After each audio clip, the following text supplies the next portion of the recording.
சோனா குருவி தன்னோட கணவர் ராணா இறந்ததுக்கு அப்புறம் தன்னோட 2 பெண் குழந்தைங்களை வளர்க்க ரொம்ப சிரமப்பட்டது.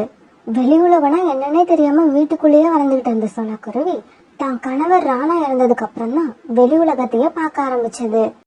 அம்மா, என்னோட ஃப்ரெண்ட்ஸுங்களுக்கெல்லாம் அப்பா இருக்காங்க. அவங்களுக்கு தேவையானது எல்லாத்தையும் அவங்க அப்பா தான் வாங்கி தராங்க. எங்களோட அப்பா மட்டும் எங்கம்மா போனாங்க? எப்ப வருவாங்க? பியூட்டி ஸ்வீட்டி, உங்களோட அப்பா இறந்து போயிட்டாங்க. இனி எப்பவுமே திரும்பி வர மாட்டாங்க. ஆனா நீங்க அதை நினைச்சு கவலைப்பட வேண்டிய அவசியமே இல்ல. உங்களுக்கு அம்மா இருக்க. அப்பா இருந்து உங்களுக்கு என்னென்ன செய்வாரோ அது எல்லாத்தையும் நான் உங்களுக்கு செய்வேன். நான் எவ்வளவு கஷ்டப்பட்டாலும் சரி, உங்களை பசியோட இருக்க விடவே மாட்டேன். அம்மா, நாங்களும் பெருசாயிட்டோம்னா உங்கள மாதிரியே நாங்க எல்லா வேலைகளையும் கத்துப்போம். அதுக்கப்புறம் உங்களை கஷ்டப்படவே விட மாட்டோம். என் குழந்தைங்க எவ்வளவு அறிவா இருக்காங்க. அப்பா இல்லாதது தெரிஞ்சு அவங்க மனசு கஷ்டப்படக்கூடாதுன்னு நான் அவங்களுக்கு ஆறுதல் சொன்னேன். என் மனசு கஷ்டப்படக்கூடாதுன்னு அவங்க எனக்கு ஆறுதல் சொல்றாங்க.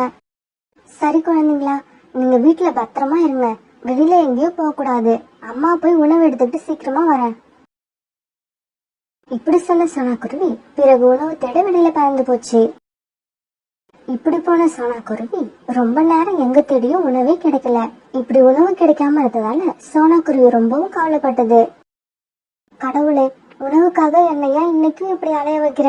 என் குழந்தைங்க வேற என்னை எதிர்பார்த்து பசியோட காத்திருப்பாங்க.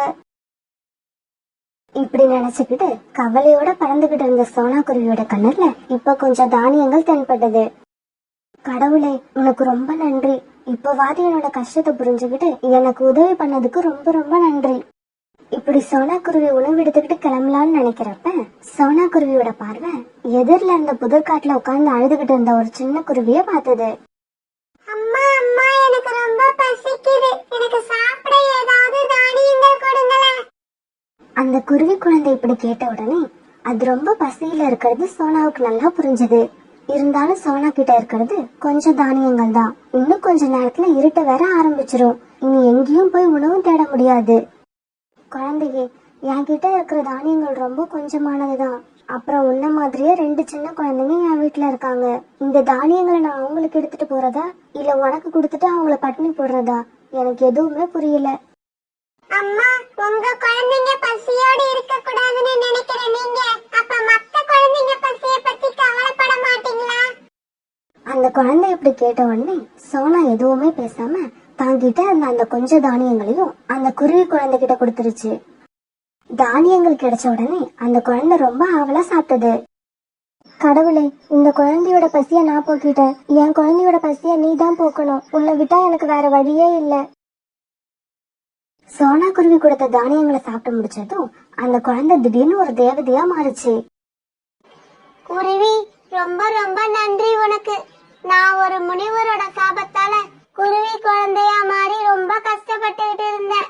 தன்னோட குழந்தைக்காக வச்சிருந்த உணவை எப்போ ஒரு குருவி தாய் தான் குழந்தைக்காக வச்சுக்காம உனக்கு கொடுக்குதோ அப்பதான் நீ பழையபடி தேவதையா மாறுவேன்னு அந்த முனிவர் சொல்லி இருந்தாரு. ஆனா இது வரைக்கும் நான் பார்த்த எல்லா அம்மாக்களுமே சுயநலம் உள்ளவங்களாதான் இருந்தாங்க. நீ மட்டும்தான் உன்னோட குழந்தைக்காக வச்சிருந்த உணவை எனக்கு கொடுத்த. நான் இப்ப ரொம்ப சந்தோஷமா இருக்கேன். இனி நான் என்னோட வாழ்க்கையை பழையபடி சந்தோஷமா வாழ போறேன். இதுக்கு காரணமான உனக்கு ஒரு பரிசு கொடுக்க போறேன். இப்படி சொன்ன அந்த தேவதை கொஞ்சம் ஸ்ட்ராபெரி பழங்களை சோனா குருவிக்கு கொடுத்தது. குருவியே, இந்த பழங்களை நீனும் உன் குழந்தைங்களும் சாப்பிடுங்க.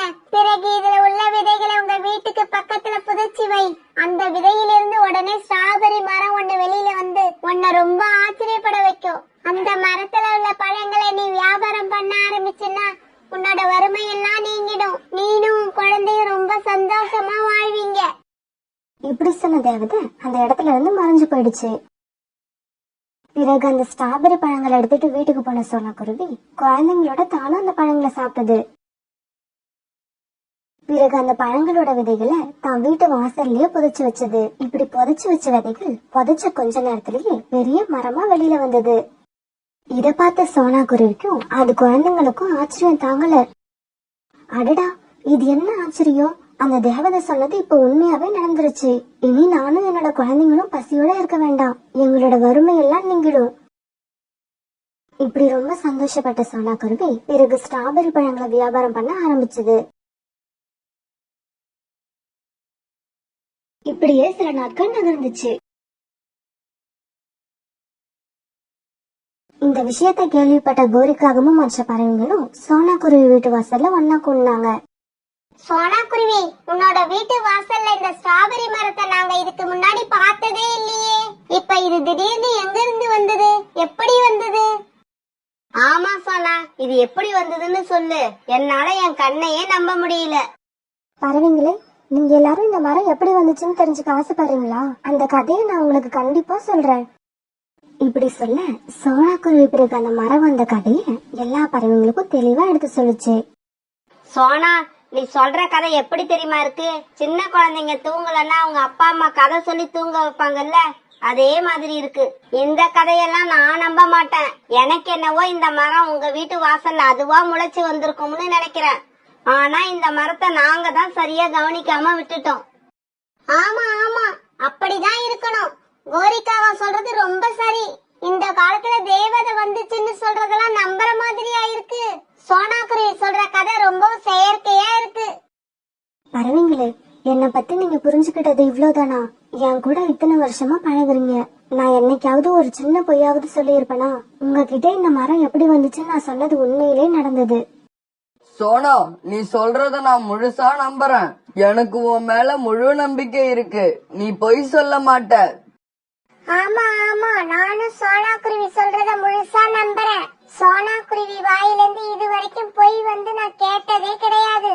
சோனா, உன்னுடைய ஸ்ட்ராபெரி பழங்கள் ரொம்ப இனிப்பா இருக்கு, நல்ல சுவையா இருக்கு. என் குழந்தைங்களுக்கு 1/2 கிலோ ஸ்ட்ராபெரி பழம் கொடு. இந்தா, அதுக்கான பணம். இந்த மாதிரி சோனா குருவி வீட்டு வாசல்ல ஸ்ட்ராபெரி மரம் வந்த கதைய கொஞ்சம் பறவைங்க நம்பினாங்க, கொஞ்சம் பறவைங்க நம்பல. ஆனா சோனா குருவி இத பத்தி எல்லாம் கவலைப்படாம தன்னுடைய வியாபாரத்துல கண்ணும் கருத்துமா இருந்தது. இதனால சோனா கூடிய சீக்கிரமே தனக்காகவும் தன் குழந்தைங்களுக்காகவும் ஒரு அழகான மர வீட்டை கட்டுச்சு. இப்ப சோனா குருவியோட வாழ்க்கையும் ரொம்பவும் சந்தோஷமாயிடுச்சு. ஆனா இது எல்லாத்தையும் பார்த்த கோரிக்காகத்தோட மனசுல பொறாம தலை விரிச்சு ஆட ஆரம்பிச்சது. இந்த ஸ்ட்ராபெரி மரம் மட்டும் என்னோடதா இருந்தா எவ்வளவு சந்தோஷமா இருக்கும். போயும் போயும் இந்த மரம் சோனா குருவிக்கு கிடைச்சிருக்கு. கொஞ்ச நாளைக்கு முன்னாடி ரொம்பவும் ஏழையா இருந்த இந்த சோனா குருவி இப்ப வசதியா வாழறதை என்னால தாங்கிக்கவே முடியல. ஏதாவது செஞ்சு இந்த சோனா குருவி கிட்ட இருந்து இந்த மரத்தை அபகரிச்சே ஆகணும். இப்படி நினைச்ச கோரிக்காகவும் கொஞ்ச நேரத்துல சோனா குருவி மேல நம்பிக்கை இல்லாத பறவைங்களை ஒன்னா சேர்த்துச்சு. கோரி, எங்களை எதுக்காக இப்ப இங்க அவசரமா வர சொன்ன? அந்த விஷயத்த சொல்லு. பறவைகளே, நான் சொல்றதை எல்லாரும் ஒரு நிமிஷம் நல்லா கேளுங்க. இந்த மரத்தை வச்சு சோனா குருவி இப்ப எவ்வளவு பெரிய பணக்கார பறவையா மாறி இருக்குன்னு உங்க எல்லாருக்குமே நல்லா தெரியும். சொந்தமா வீடு வாங்கிடுச்சு, தான் குழந்தைங்களை நல்ல ஸ்கூல்ல படிக்க வச்சுக்கிட்டு இருக்கு. இதுக்கெல்லாம் காரணம் இந்த ஸ்ட்ராபெரி மரம் தான். இந்த மரம் இந்த காட்டுல உள்ள எல்லா பறவைகளுக்குமே பொதுவான மரம். ஆனா சோனா குருவி தேவதை அது இதுன்னு கதை சொல்லி இந்த மரத்தை தனக்கே சொந்தமாக்கிக்கிச்சு. இந்த விஷயத்த நாம உடனே பருந்துராஜா கவனத்துக்கு கொண்டு போய் சோனா குருவி உரிமை கொண்டாடிக்கிட்டு இருக்க இந்த மரத்தை எல்லாருக்கும் பொதுவானதா மாத்தணும். அப்புறம் நாம இந்த ஸ்ட்ராபெரி பழங்களை பணம் கொடுத்து வாங்கணும்னு அவசியமே இல்ல, இலவசமாவே நினைச்சப்ப சாப்பிடலாம். கோரிக்காகத்தோட இந்த பேச்ச கேட்ட எல்லா பறவைங்களுக்கும் கோரி சொல்றது சரிதானா அவங்களோட மனசுல பட்டது. உடனே அங்க இருந்து எல்லா பறவைங்களும் கோரிக்காகத்தோட சேர்ந்து பருந்துராஜாவை பார்க்க அரண்மனைக்கு போனாங்க. பருந்து மகாராஜா, எங்களுக்கு இந்த விஷயத்துல ஒரு நியாயமான தீர்ப்பை நீங்க தான் சொல்லணும். நம்ம காட்டுல தானா வளர்ந்த ஒரு ஸ்ட்ராபெரி மரத்தை சோனா குருவி அது தன்னோட மரம்னு உரிமை கொண்டாடுது. ஆமா மகாராஜா, கோரி சொல்றது உண்மைதான். அந்த மரத்துல தனக்கு மட்டும்தான் உரிமை இருக்குன்னு சொல்லி அந்த மரத்துல உள்ள ஸ்ட்ராபெரி பழங்களை பறிச்சு அது வியாபாரம் பண்ணிக்கிட்டு இருக்கு. ஆமா மகாராஜா, நீங்க தான் வந்து அந்த மரத்துல இருந்து வர ஸ்ட்ராபெரி பழங்கள் மேல எல்லா பறவைகளுக்கும் உரிமை இருக்குன்னு சொல்லணும். பறவைகளே, நீங்க கவலைப்படாதீங்க. நான் இப்பவே அங்க வந்து இந்த பிரச்சனைக்கு ஒரு தீர்வு சொல்றேன். இப்படி சொன்ன பறந்து மகாராஜா பிறகு பறவைங்களோட அந்த ஸ்ட்ராபெரி மரம் இருக்க இடத்துக்கு பறந்து வந்தாரு. சோனா குருவி, இந்த காட்டுல தானா வளர்ற மரங்கள் மேல எல்லா பறவைகளுக்கும் உரிமை இருக்குங்கிற விஷயம் உனக்கு தெரியாதா? அது தெரிஞ்சும் இந்த மரத்திலிருந்து வர்ற பழங்களுக்கு நீ உரிமை கொண்டாடுறது ரொம்பவும் தப்பு. இன்னையிலிருந்து இந்த ஸ்ட்ராபெரி மரமும் இதிலிருந்து வர்ற பழங்களும் எல்லா பறவைகளுக்கும் சொந்தமானது. நீ இனிமே இந்த மரத்துக்கோ இந்த மரத்திலிருந்து வர்ற பழங்களுக்கோ உரிமை கொண்டாட முடியாது. பருந்து மகாராஜா, இந்த பறவைங்க எல்லாம் போய் சொல்றாங்க. இந்த மரம் என்னோடதுதான், என் பேச்சுல நம்பிக்கை வைங்க. பிறகு சோனா குருவி பருந்து மகாராஜாவுக்கு இந்த மரம் எப்படி வந்துச்சுங்கிற கதைய விளக்கமா எடுத்து சொல்லுச்சு. கேட்டீங்களா மகாராஜா? எந்த ஒரு நம்ப முடியாத கதையை எங்க கிட்ட சொல்லி இந்த மரத்தை தனக்கு சொந்தமாக்கிக்கிச்சோ அதே கதையை இப்ப உங்ககிட்டயும் அது சொல்லுது. சோனா குருவி சொல்ற இந்த கதைய இந்த காலத்துல குழந்தைங்களே நம்பாது. பிறகு எப்படி நாம இத நம்ப முடியும்? சோனா குருவி, இந்த விஷயத்துல மத்த பறவைகளோட பேச்சதான் என்னால நம்ப முடியுது, உன்னோட பேச்ச என்னால நம்ப முடியல. அதனால இனிமே இந்த மரத்துக்கு நீ சொந்தம் கொண்டாட கூடாது. இந்த மரத்துல இருந்து ஒரு பழத்தை பறிக்க கூட உனக்கு இனிமே அனுமதி இல்ல. நீ உடனே இந்த இடத்த விட்டு போயாகணும். இதுக்கப்புறம் உன்னை நான் இந்த மரத்துக்கிட்ட பார்க்கவே கூடாது. பருந்து மகாராஜா அப்படி சொன்ன உடனே சோனா குருவி ரொம்பவும் கவலையாயிடுச்சு. இருந்தாலும் மகாராஜா போட்ட உத்தரவை மீற முடியுமா? திடீர்னு இப்படி ஒரு உத்தரவு மகாராஜா வாயில இருந்து வந்த உடனே சோனா குருவி அழுதுகிட்டு அந்த இடத்த விட்டு கிளம்ப போச்சு. அப்ப அந்த மரம் வேக வேகமா ஆரம்பிச்சது. அப்ப பயங்கரமா இடி சத்தமும் கேட்டது. சோனா குருவி, நீ அழாத. அப்புறம் அது மட்டும் இல்ல, நீ இந்த இடத்தை விட்டு எங்கேயும் போகவும் கூடாது. இந்த இடத்தை விட்டு போக வேண்டியது நீ இல்ல, மத்த பறவைகள் தான். ஐயோ, இது என்ன ஆச்சரியமா இருக்கு! இந்த மரம் பேசுது. ஆமா, நான் பேசவும் செய்வேன். இந்த மரம் சோனா குருவியோடது. சோனா குருவிக்கு மட்டுமே சொந்தமானது. இந்த மரத்துல உள்ள பழங்களை வேற யாராவது பறிக்க நினைச்சீங்கன்னா அவங்க உயிருக்கே ஆபத்து உண்டாகும். பருந்து மகாராஜா, நான் சொல்றதை கேளுங்க. இந்த மரம் சோனா குருவியோட நல்ல உள்ளத்துக்காக ஒரு தேவதை பரிசா கொடுத்தது. இதுல வேற எந்த பறவையும் உரிமை கொண்டாட முடியாது. மத்த பறவைகள் எல்லாம் சோனா குருவிக்கு கிடைச்ச நல்ல வாழ்க்கை மேல பொறாமப்பட்டு உங்ககிட்ட வந்து பொய் சொல்லிருக்காங்க. இந்த மரம் எப்படி வந்ததுன்னு சோனா குருவி உங்ககிட்ட சொல்லுச்சோ அது அப்படியே உண்மை. சோனா குருவி எப்பவுமே பேசுற உண்மைக்கும் அதோட உதவி செய்யற மனசுக்கும் கிடைச்ச பரிசு தான் இந்த மரம். இந்த மரம் இப்படி பேசினதும் அதை கேட்ட பருந்து மகாராஜா நாம பெரிய தப்பு பண்ண இருந்தோங்கிறத நினைச்சு ரொம்ப வருத்தப்பட்டாரு.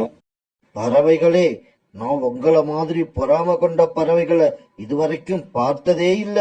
சோனா குருவி மேல உங்களுக்கு இருந்த பொறாமையால என்கிட்டயே பொய் சொல்ல துணிஞ்சிட்டீங்க. இதற்கான தண்டனைய நீங்க எல்லாரும் அனுபவிச்சுதான் ஆகணும். சோனா குருவி, இந்த பறவைகள் சொன்ன பொய்ய உண்மைன்னு நம்பி நான் பெரிய தவறு பண்ண இருந்தேன். நல்ல வேளை எனக்கு இப்ப உண்மை தெரிஞ்சிருச்சு. இப்ப என்கிட்ட பொய் சொன்ன இந்த பறவைகளுக்கு என்ன தண்டனை கொடுக்கணும்னு நீயே சொல்லு. மகாராஜா இப்படி சொன்ன உடனே தங்களை மன்னிக்க சொல்லி சோனா குருவி கிட்ட ரொம்ப கெஞ்சினாங்க. அத பார்த்து மனம் இறங்கின சோனா குருவி அவங்கள மன்னிச்சு எந்த தண்டனையும் கொடுக்க வேண்டாம்னு பருந்து மகாராஜா கிட்ட சொல்லுச்சு. பிறகு பருந்து மகாராஜா அந்த இடத்த விட்டு கிளம்ப மற்ற பறவைங்களும் சோனா குருவிக்கு நன்றி சொல்லிட்டு அந்த இடத்த விட்டு பறந்து போனாங்க. பிறகு நீண்ட காலத்துக்கு சோனா குருவி தான் இரு குழந்தைங்களோட அந்த காட்டுல ரொம்பவும் சந்தோஷமா வாழ்ந்து வந்தது.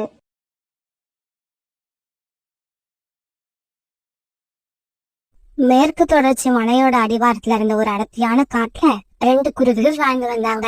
ஆண் குருவியோட பேரு ராணா குருவி, பெண் குருவியோட பேரு சோனா. இவங்க 2 பேருக்கும் கல்யாணம் ஆகி கொஞ்ச நாள் தான் ஆயிருந்தது. கொஞ்ச நாள் கழிச்சு சோனா குருவி ஒரு முட்டையிட்ட நாள்ல இருந்து சோனா குருவிக்கு உடல்நிலை சரியில்லை. அதனால ராணா குருவி தன்னோட மனைவிய பறந்து டாக்டர் ஹாஸ்பிட்டலுக்கு அழைச்சிட்டு போச்சு. இங்க பாரு ராணா, உன் மனைவிக்கு உடம்பு ஏற்கனவே வீக்கா இருந்திருக்கு. இதுல இப்ப முட்டையிட்டதுக்கு அப்புறம் அவளோட உடம்பு ரொம்பவும் பலகீனமா போயிடுச்சு. நான் கொடுக்கற மாத்திரை மருந்து தவறாம கொடு.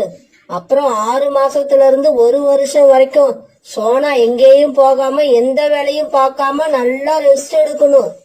டாக்டர் இப்படி சொன்னதை கேட்ட உடனே ராணா மனசுல குழப்பம் வந்துருச்சு. நான் வீட்டு வேலைய பாப்பனா இல்ல வேலைக்கு போய் சம்பாரிச்சுக்கிட்டு வருவனா? எனக்கு என்ன பண்றதுன்னே தெரியல. அந்த குழப்பத்தோடயே ராணா குருவி சோனா குருவி வீட்டுக்கு அழைச்சிட்டு வந்தது. கோரி, ராணாவோட வீடு ரொம்பவும் அழகா இருக்குல்ல? எனக்கும் இதே மாதிரி ஒரு வீடு கட்டணும்னு ரொம்ப நாளா ஆசை. எவ்வளவு அழகா வீடு கட்டி என்ன புண்ணியம்? ராணாவுக்கு வாழ்க்கையில நிம்மதி இல்ல. அப்படியா? ராணாவுக்கு என்ன ஆச்சு? காலுஜி, உங்களுக்கு விஷயமே தெரியாதா? சோனா குருவியோட உடம்புல கல்யாணத்துக்கு முன்னாடி இருந்தே ஏதோ நோய் இருக்குதாம். அது என்னமோ படுத்த படுக்கையில தான் இருக்கணும்னு டாக்டர் சொல்லிட்டாங்களாம். ராணா குருவிய பார்க்க அழகா இருக்கு, கை நிறைய சம்பாதிக்குது. இருந்தாலும் என்ன பண்றது, வாழ்க்கையில நிம்மதியே இல்ல. இவங்க இப்படி பேசிக்கிட்டு இருக்காப்ப அந்த பக்கமா ராணா குருவி வந்தது. ராணா, ராணா, ஒரு நிமிஷம் இங்க வா, உன்கிட்ட ஒரு முக்கியமான விஷயம் பேசணும். இங்க பாரு, நான் நேத்து தான் சோனா குருவி பத்தி எல்லா விஷயத்தையும் கேள்விப்பட்டேன். பாவம், நீ இப்பதான் கல்யாணம் பண்ணன, அதுக்குள்ள உன்னோட வாழ்க்கையில சந்தோஷம் இல்லாம போயிடுச்சு. அப்படியெல்லாம் இல்ல, இன்னொரு 6 மாசம் போயிடுச்சுன்னா என் வாழ்க்கையில மறுபடி சந்தோஷம் வரும். ஐயோ ராணா, டாக்டர் சொல்றதையெல்லாம் நம்பாத. அவங்க ஒரு ஆறுதலுக்கு அப்படிதான் சொல்லுவாங்க. நான் சொல்றதை கேளு. எனக்கு தெரிஞ்சு நம்ம காட்டோட வலது பக்கம் போனீங்கன்னா ஒரு பெரிய புளிய மரம் ஒண்ணு வரும். அந்த மரத்துல ஒரு அழகான குருவி ஒண்ணு வாழ்ந்து வருது. அதுக்கு இன்னும் கல்யாணம் ஆகல. அது கிட்ட போய் நேரா பேசு. பக்கத்து காட்டுல அதுக்கு சொந்தமா ஒரு வீடும் இருக்கு. ஏற்கனவே மனசு குழப்பமா போயிருந்த ராணா குருவி கோரிக்காவை சொன்னதை கேட்டதும் நேரா அந்த புளிய மரத்தை நோக்கி பறந்து போச்சு. கோரிக்காவை சொன்ன மாதிரி அந்த குருவி ஆரஞ்சு கலர் அட்டையோட பார்க்க ரொம்பவும் அழகா இருந்தது. அந்த குருவிய பார்த்த உடனே ராணா தன்னோட மனைவி, வீடு, அப்புறம் முட்டை இப்படி எல்லாத்தையும் மறந்து போயிடுச்சு. 2 பேரும் கொஞ்ச நேரம் பேச ஆரம்பிச்சாங்க. பிறகு கொஞ்ச நேரத்துல அந்த குருவி ராணாவை கூப்பிட்டுக்கிட்டு தன்னோட காட்டை நோக்கி பறந்து போயிடுச்சு. ஐயோ, இப்படி பறந்து போறத காணுக்காகவும் கோரிக்காகவும் ஒரு இடத்துல இருந்து பார்த்தாங்க. காலுஜி, நான் நினைச்ச மாதிரியே அந்த குருவி ராணாவை கூப்பிட்டுக்கிட்டு தன்னோட வீட்டுக்கு போயிடுச்சு. இதுக்கப்புறம் ராணா இந்த காட்டு பக்கம் வரவே வராது. அது சரி, ராணா அந்த குருவி கூட போறதுல உனக்கு என்ன அப்படி சந்தோஷம்? என்னோட சந்தோஷத்துக்கு என்ன காரணம்னு நாளைக்கு உங்களுக்கு தெரியும். அன்னைக்கு சாயங்காலம் ஆச்சு. வேலைக்கு போன ராணாவை காணோம்னு சோனா குருவி ரொம்ப வருத்தத்துல உட்கார்ந்து இருந்தது. என்ன இது, இவரை இன்னும் காணோம், எனக்கு என்னமோ ரொம்ப பயமா இருக்கு. இப்படி நினைச்சுக்கிட்டு கூட்டில படுத்த சோனா குருவி ராத்திரி பூரா தூங்கவே இல்லை. மறுநாள் பொழுது விழுந்துச்சு. காலையிலேயே காணுக்காகவும் ஒரிக்காகவும் வந்து சோனா குருவி வீட்டு கதவை தட்ட ஆரம்பிச்சாங்க. சோனா, சீக்கிரம் வெளியில வா, எவ்வளவு நேரமா கதவை தட்டுறது? கதவு தட்ட சத்தம் கேட்ட சோனா குருவியும் வீட்டை விட்டு வெளியே வந்தது. இங்க பாரு, உன்னோட புருஷன் ராணா குருவி பக்கத்து காட்டுல இருக்கிற ஒரு பொண்ணை கல்யாணம் பண்ணிக்கிட்டு அவ கூடவே போயிடுச்சு. இதுக்கப்புறம் ராணாவை நீ எதிர்பார்த்து உட்கார்ந்து இருக்காத. அது மட்டும் இல்ல, குடும்பத்தையே வேணாம்னு விட்டுட்டு போன ராணா இந்த வீட்டை எங்களுக்கு வித்துட்டு போயிடுச்சு. அதனால வீட்டை சீக்கிரமா காலி பண்ணு. காவல் சொன்னதை கேட்டு சோனா குருவிக்கு மயக்கம் வர முதல்ல ஆயிடுச்சு. இல்ல, இப்படியெல்லாம் நடந்திருக்காது, நீங்க பொய் சொல்றீங்க, நான் வீட்டை காலி பண்ண மாட்டேன். என்னது, காலி பண்ண மாட்டியா? இங்க பாரு சோனா, நீயா வீட்டை காலி பண்ணினா உனக்கு மரியாதை இல்லன்னா வீட்டுக்குள்ள உள்ள முட்டையை தூக்கி வெளியில போட்டுருவோம். காவல் சொன்னதை கேட்டுட்டு பயந்து போன சோனா குருவி பிறகு வீட்டுக்குள்ள போய் தன்னோட முட்டையை எடுத்துக்கிட்டு அழுதுகிட்டே பறந்து போயிடுச்சு. கோரி, நீ இவ்வளவு புத்திசாலியா இருப்பன்னு நான் நினைக்கவே இல்ல. அபி, உன்னோட வீடு ரொம்பவும் அழகா இருக்கு. ராணாஜி, இந்த வீடு எங்க அம்மா பார்த்து பார்த்து கட்டின வீடு. அபி, இதுக்கப்புறம் நீ எதை பத்தியும் கவலைப்படாத, நான் நிறைய சம்பாதிப்பேன். நாம இந்த காட்டுலயே பெரிய பணக்காரங்களா மாறுவோம். ராணாஜி, நீங்க இப்ப சோனாவை விட்டுட்டு ஏன் கூட வந்த மாதிரி என்னையே விட்டுட்டு போயிட மாட்டீங்கல்ல? என்ன இப்படி கேட்டுட்ட? சோனாவுக்கு நோய் வந்துடுச்சு, அதுவும் உடனே சரியா போகிற நோய் இல்ல. இதுக்கப்புறமும் சோனா கூட வாழ்ந்து என்னால எப்படி சந்தோஷமா இருக்க முடியும்? நான் என்னோட வேலைய பாப்பனா இல்ல சோனாவுக்கு வைத்தியம் பாத்துக்கிட்டு இருப்பனா? ராணாஜி, நான் சும்மா விளையாட்டுக்கு தான் இப்படி கேட்டேன். இதுக்கப்புறம் சோனாவை பத்தியோ சோனாவோட முட்டைய பத்தியோ நான் எந்த கேள்வியும் கேட்க மாட்டேன். நீங்களும் அவங்கள பத்தி என்கிட்ட பேசாதீங்க. தன்னோட முட்டையை தூக்கிட்டு பறந்து போன சோனா குருவி ரொம்பவும் மூச்சு வாங்கதானே ஒரு இடத்துல உட்கார்ந்து கொஞ்ச நேரம் ஓய்வு எடுத்தது. அப்ப பக்கத்துல தங்களுடைய வயல்ல புறாவும் ராணி புறாவும் வேலை பார்த்துக்கிட்டு இருந்தாங்க. சோனாவை பார்த்த ராணி புறா அங்க வந்தது. நீங்க யாரு? உங்க முகத்தை பார்த்தா ரொம்ப களைப்பா இருக்கிற மாதிரி இருக்கு. உடனே சோனா குருவி நடந்தது எல்லாத்தையும் அழுதுகிட்டு ராணி புறா கிட்ட சொல்லுச்சு. இவங்க பேசுறத பார்த்த புறாவும் அங்க வந்து சோனா குருவி சொன்ன கதை எல்லாத்தையும் கேட்டுச்சு. இங்க பாரு சோனா, நீ வேற எங்கேயும் போக வேண்டாம். எங்க வீட்டுக்கு பக்கத்திலேயே ஒரு சின்ன வீடு இருக்கு. நீ அங்கேயே தங்கிக்க. நீ அங்க தங்கிக்கிட்டு எங்களோட இந்த வயல்ல வேலை பாரு. புறா சொன்னதை ஏத்துக்கிட்ட சோனா குருவி பிறகு அந்த வீட்டிலேயே வாழ ஆரம்பிச்சது. கொஞ்ச நாள்லயே சோனா குருவியோட முட்டையில இருந்து ஒரு அழகான பெண் குழந்தை வெளிவந்தது. ராணி, இங்க வந்து பாரு, என்னோட முட்டையில இருந்து ஒரு அழகான குழந்தை வெளிவந்திருக்கு. புறாவும் ராணி புறாவும் சோனாவையும் அந்த குழந்தையும் ரொம்ப நல்ல விதமா பாத்துக்கிட்டாங்க. பூவானா, உங்களையும் ராணியையும் என்னால எப்பவுமே மறக்க முடியாது. நீங்க 2 பேரும் என்னையும் என் குழந்தையையும் ரொம்ப நல்லா பாத்துக்கிறீங்க. சோனா, நாம மத்தவங்கள கவனிச்சாதான் கடவுள் நம்மள கவனிப்பாரு. இப்படியே சில நாட்கள் நகர்ந்துச்சு.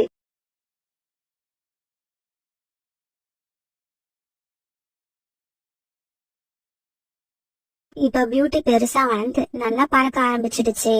தன்னோட பொண்ணு பறக்கிறத சோனா குருவி ரொம்ப சந்தோஷமா பாத்துக்கிட்டு இருந்தது. பியூட்டி, பறந்தது போதும், அம்மா கிட்ட வா. அம்மா அம்மா, இன்னும் கொஞ்ச நேரம் பறக்கிறம்மா. எனக்கு பறக்கிறதுக்கு ரொம்ப ஜாலியா இருக்கு. நம்ம வாழ்க்கை எப்பவும் ஒரே மாதிரி இருக்காது. கஷ்டங்கள் வரும், இருந்தாலும் அது எப்பவும் இருக்காது. கொஞ்ச நாள்லயே அந்த கஷ்டம் சந்தோஷமா மாறும். அதே சமயம் சில பேரோட வாழ்க்கையில இப்படியும் நடக்கும். ஒரு நாள் மரம் வெட்டிக்கிட்டு இருக்கும் போது ராணா குருவி கையில இருந்து கோடாரி நழுவி அதோட கால்ல விழுந்து ஒரு கால் துண்டாயிடுச்சு. அபி, இதுக்கு மேல ஒன்னும் பண்ண முடியாது. ராணா எப்பவும் கூட்டுல படுத்துதான் இருக்கணும். அதுக்கு தேவையானதையெல்லாம் நீதான் கவனிச்சுக்கணும். இப்படி சொல்லிட்டு பருந்து டாக்டர் அங்க இருந்து பறந்து போயிட்டாங்க. அபி, எனக்கு மனசு ரொம்ப கஷ்டமா இருக்கு. நீங்க கஷ்டப்படுறதுக்கு இதுல என்ன இருக்கு? நியாயமா பார்த்தா நான் தான் ரொம்ப கஷ்டப்படணும். எல்லாம் என் தலை விதி. இப்படி கொஞ்ச நாள் ராணா குருவி தன்னோட வீட்டுல வச்சு பாத்துக்கிட்ட அபி ஒரு நாள் இப்படி பேச ஆரம்பிச்சது. இங்க பாருங்க ராணா, இப்ப நான் வேலைக்கு போக வேண்டியிருக்கு. அதனால உங்களை என்னால சரியா கவனிச்சுக்க முடியாது. நானும் அம்மாவும் ஆரம்பத்துல வாழ்ந்த கூடு ஒண்ணு இங்க பக்கத்துலதான் இருக்கு. உங்களை நான் அங்க கொண்டு போய் விட்டுறேன். தினமும் உங்களுக்கு தேவையான உணவையும் கொண்டு வந்து தாரேன். கொஞ்ச நாள் நீங்க அங்கேயே இருங்க. இப்படி சொன்ன அபி பிறகு ராணா குருவி அந்த கூட்டுல போய் படுக்க வச்சது. ஆரம்பத்துல கொஞ்ச நாள் உணவும் தண்ணீரும் கொண்டு வந்து ராணா குருவிக்கு கொடுத்த அபி இப்ப எல்லாம் அந்த கூட்டு பக்கம் வரதே இல்ல. இதையெல்லாம் நான் அனுபவிச்சே ஆகணும். சோனா குருவியையும் என்னோட முட்டையையும் தனியா தவிக்க விட்டுட்டு வந்த எனக்கு இந்த தண்டனை தேவைதான். சோனாவும் பியூட்டியும் இப்ப புறாவோட தர்பூசணி வயல்ல வேலை பார்க்க ஆரம்பிச்சிருந்தாங்க. இப்ப சோனா குருவி தனக்காக ஒரு அழகான சின்ன வீட்டையும் கட்டிக்கிச்சு. சோனா, நீ தனியா ஒரு வீட்டை கட்டினதை நினைச்சு எனக்கு ரொம்ப சந்தோஷமா இருக்கு. புறாண்ணா, இது எல்லாமே எனக்கு நீங்க கொடுத்த வாழ்க்கை. உங்களோட உதவி இல்லைன்னா என்னால எதுவுமே செஞ்சிருக்க முடியாது. ஒரு நாள் பியூட்டி பறந்து வந்துட்டு இருக்கும் போது ராணா குருவி அதை பார்த்துட்டு தான் பக்கத்துல கூப்பிட்டுச்சு. அங்கிள், சொல்லுங்க அங்கிள், எதுக்காக என்ன கூப்பிட்டீங்க? மகளே, எனக்கு ரொம்ப தாகமா இருக்கு. கொஞ்சம் தண்ணி கொண்டு வந்து கொடுக்கறியா? பியூட்டி கிட்டயும் இயற்கையாவே தன்னோட அம்மா மாதிரி எல்லாருக்கும் உதவி செய்யற குணம் இருந்தது. இதோ இப்பவே போய் எடுத்துக்கிட்டு வரேன் அங்கிள். இப்படி சொன்ன பியூட்டி பன்னீரை மட்டும் எடுத்துக்கிட்டு வரல, அது கூடவே கொஞ்சம் தானியங்களையும் கொண்டு வந்தது. அங்கிள், உங்களை பார்த்தா பசியில இருக்கிற மாதிரி இருக்கு. இந்த தானியங்களை சாப்பிட்டுட்டு அப்புறமா இந்த தண்ணீரை குடிங்க. மகளே, உன்னை பெத்தவங்க கொடுத்து வச்சவங்க. உனக்கு ரொம்பவும் நல்ல மனசு. பிறகு அந்த இடத்த விட்டு பறந்து தன்னோட வீட்டுக்கு போன பியூட்டி தன்னோட அம்மா கிட்ட நடந்ததை சொல்லுச்சு. பியூட்டி, நீ சொல்றதை கேட்கும் போது எனக்கு மனசு ரொம்ப சந்தோஷமா இருக்கு. நீ எப்பவுமே மத்தவங்களுக்கு உதவி செய்யற விஷயத்துல இதே மாதிரி நடந்துக்கணும். பிறகு அடிக்கடி பியூட்டி அந்த பக்கம் போறப்ப ராணா குருவிக்கு தண்ணீரும் உணவும் கொண்டு போய் கொடுக்க ஆரம்பிச்சது. பியூட்டி, இன்னைக்கு நானும் உன் கூட வரேன். நீ ரொம்ப நாளா உதவி செஞ்சிட்டு இருக்க அந்த அங்கிள எனக்கும் பாக்கணும் போல இருக்கு. பிறகு தண்ணீரையும் தானியங்களையும் எடுத்துக்கிட்டு பியூட்டி போனப்ப கூடவே சோனா குருவியும் போச்சு. அன்னைக்கு ராணா குருவியோட உடல்நிலை ரொம்ப மோசமா இருந்தது. அங்கிள், உங்களை பார்க்க இன்னைக்கு எங்க அம்மாவும் வந்திருக்காங்க. சோனா, நீயா? பியூட்டி நம்மளோட பொண்ணா? பியூட்டி, நீ இவருக்காகவா இத்தனை நாள் உணவும் தண்ணீரும் கொண்டு வந்து கொடுத்த? அம்மா, நீங்க ஏன் அழுவுறீங்க? இந்த அங்கிள் உங்களுக்கு ஏற்கனவே தெரியுமா? பியூட்டியோட அப்பா, நான் கஷ்டப்பட்டதை விட நீங்க ரொம்ப அதிகமா கஷ்டப்படுறீங்க. இது என்னால பார்க்க முடியல. இப்ப சோனா குருவி ராணா குருவி 2 பேருமே கண்ணீரை அடக்க முடியாம அழுதுகிட்டே இருந்தாங்க. மகளே, உனக்கு நான் அங்கிள் இல்ல, நான் உன்னோட அப்பா. உங்க அம்மா கிட்ட பேசுற தகுதி எனக்கு இல்ல. உங்க அம்மா கிட்ட சொல்லி என்ன மன்னிக்க சொல்லு, இல்லன்னா என்னோட ஆத்மா சாந்தி அடையாது. இப்படி சொன்ன ராணா குருவி தன்னோட கண்ணு நிரந்தரமா